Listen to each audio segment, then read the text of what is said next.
This is John Bunn. He spent 27 years wrongfully convicted of murder.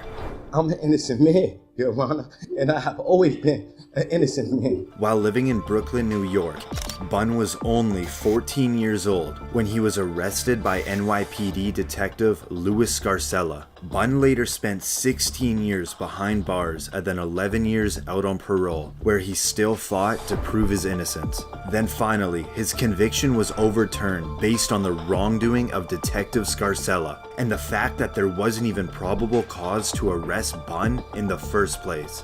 I want y'all to know that y'all convicted and had a wrong man in prison. And after 27 years of fighting to clear his name, he is finally exonerated.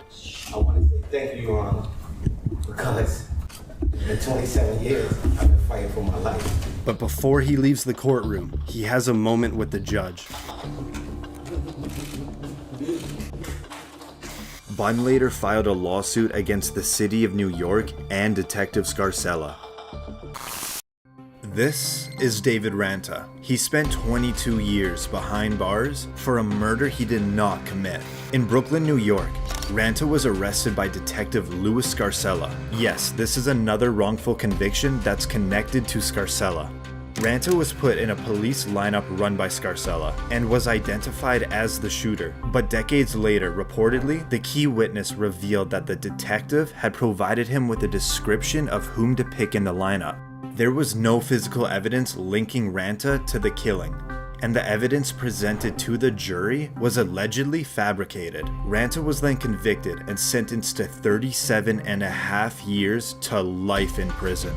But after spending over 2 decades in prison, the former witnesses admitted that they were pressured into testifying against Ranta. And now, this is the moment his conviction gets thrown out. Mr. Ranta, to say that I'm sorry for what you have endured would be an understatement and grossly inadequate, but I say it to you anyway. The defendant's motion to vacate the judgment of conviction is granted.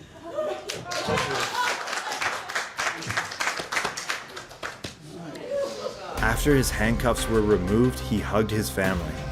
With all he owned thrown over his back, Thank you all. Thank you. he walks out a free man. After his release, he reportedly received $2 million from the state and a $6.4 million settlement from the city of New York. This is Susan Mellon. She was sentenced to life in prison without parole based on an untruthful testimony.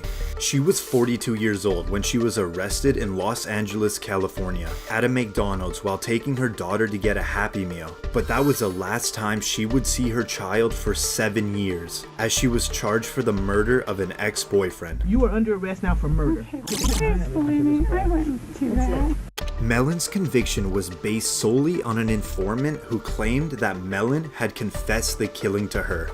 She was in prison for a total of 17 years, until the informant was proven to be a pathological liar and an unreliable witness. And now, this is the moment that Mellon's case is finally overturned. The judgment is vacated, the conviction is overturned, and as to Ms. Mellon, the case is dismissed. From tears in one moment to jumping in joy the next. When released, Mellon took her daughter to McDonald's to deliver that long-awaited Happy Meal.